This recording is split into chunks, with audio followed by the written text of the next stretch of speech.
Hello everyone. So this video is a continuity of the last video. So I was supposed to switch between these two texts. Okay, so I'm not going to explain anything because I have explained enough these two if else scenarios very clearly. Okay, so we will just go to the demo and see whether this is working the way we expect it or not. That means we initially print the x value is 1 and then we simply change it to 2.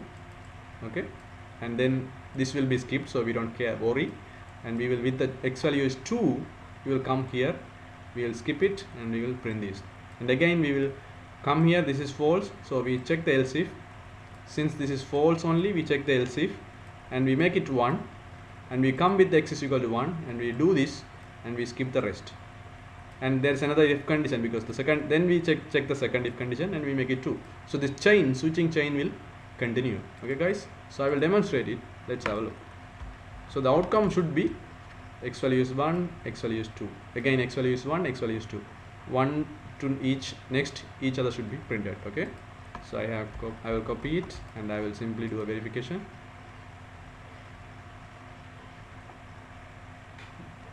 It's done compiling, right? So I will have my Tinkercad and I will go here. So I want you to do with the real Arduino and real serial monitor, guys. I'm saying it again and again, right? Okay, so as I explained, let's hope it will work as I explain, guys, as we expect. Okay, I'll do this simulation and see. Okay, see, 1 and 2 are coming next to each other. Okay, you see, so this is not readable, right, because this is very fast, so we will slow it down a little bit. Okay, so what I will do is, okay, let's have a delay. Okay, so where can we have a delay? Let's see, at the end of this code. Okay, we print 1. Okay, and then we will, at the end of the code, and we will switch the value, and after that we will have a delay, and we will print the next one.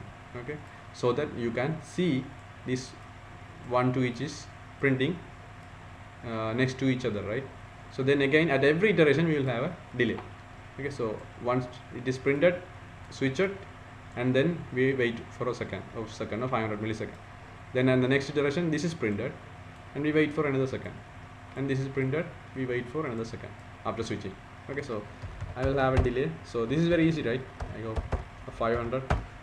So this will run anyway because this is out of any of this if else chain. So this will be anyway, this will be running, right?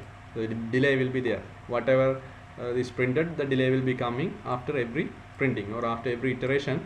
There will be a delay. Okay, so nothing to worry. So verify it.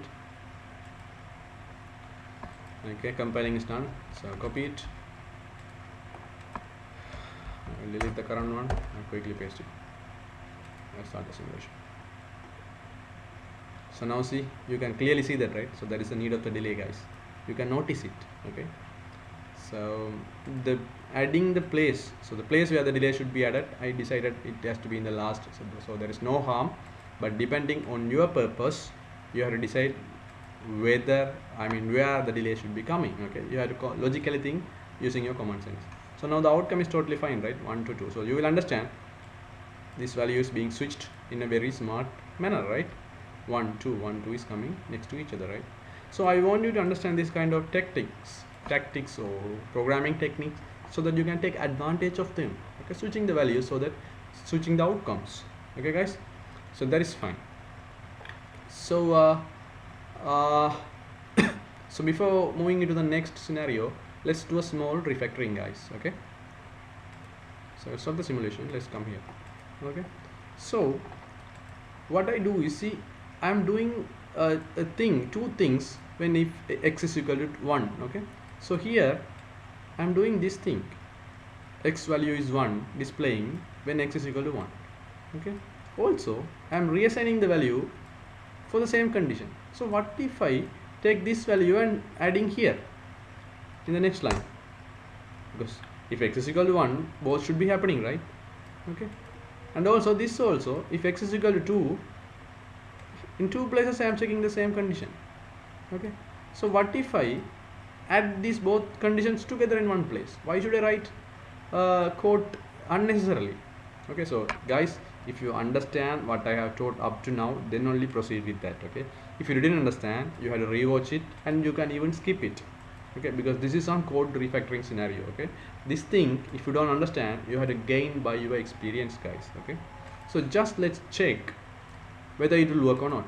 Okay, so what will happen if I have this to be this x is equal to 2 here, and this switching should be here.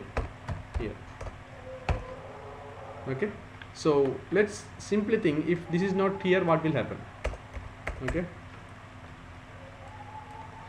guys, so let's say at the initial stage x is equal to 1. Okay, so we'll come here and we will check if x is equal to 1 or not.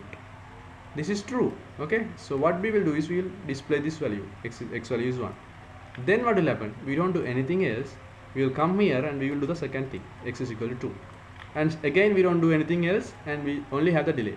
So see, we do this and this when x is equal to 1. So why do we have to do these two things together? Why don't we have to write these two lines together? Why do you have to have another one, if x is equal to 1 check? So what I will do is, I will write this x is equal to 2 here, and if I remove this, okay, then what you will realize, if x is equal to 1, I will serial print the value, and I change the x value to 2, the same thing. Earlier also these two things were happening, but in different lines, that's all, here and here, but I will remove it here. No, I want to remove this, not this. The same way, when x is equal became 2, normally what we do? We do this and we do this. So what, only these two things I am doing. Anyway, delay will be running. Okay, so why do I have it write in two places? I will write it here. So and I will remove this. So here also, if x is equal to 2, first this will be happening, and this will be happening, and the rest will be anyway skipped. What is the problem? Okay, so I will remove it, guys. So this should be happening from a common sense or with the practice and experience. So for the moment I am telling this as a refactoring, okay, so that you can consider it, guys. Okay, so this shouldn't be affecting any functionality. Let's see whether the functionality is affected or not, guys. Okay, so let's say if x is equal to 1, I will come here in the first iteration, x is equal to 1. I will print this value, and I will change x value to 2. Okay, since this is true, the rest of this code will be skipped, and only the delay will be there. Okay, so because this is out of the if else chain. And now what is x value? 2, right? So now we will come here, we will check this is false. Okay, and we will check x is 2 or not, true. So we will print the x value is 2, and we will reassign x to be 1, and we will skip the rest, only the delay will be running. So now what is x value? 1. Again we will do the same thing. Okay, so now tell me, this flow, is there any different from the flow I explained when there was the other if else condition also? Same flow, right? There's no single difference. Okay, so the same flow I explained when we wrote a separate if else condition for switching, the same flow now also we have. So this is a kind of code refactoring, guys. Okay, you understand what I'm telling? So what I'm doing is I'm printing and switching, and the next iteration, okay, this will be true because I know, because I have switched it. Okay, in the next iteration this will be true, I'm printing and switching, and again I know when we come here I have to switch it because x is equal to 1, so I have to switch it. So I do the work first and then I switch. Okay, guys, so try to understand what I'm telling, guys. Okay, so I will do a small demonstration and see whether it is working or not. If you don't understand this, just ignore it. You will get it with your experience, guys. Okay, so I'm just doing a small refactoring so that my code looks very neat and clear. Okay, with only one if and else condition. Okay, I don't need to write extra codes. So compiling is fine. Okay, so I will copy and I will do a demonstration in the next video, guys. Thanks, guys.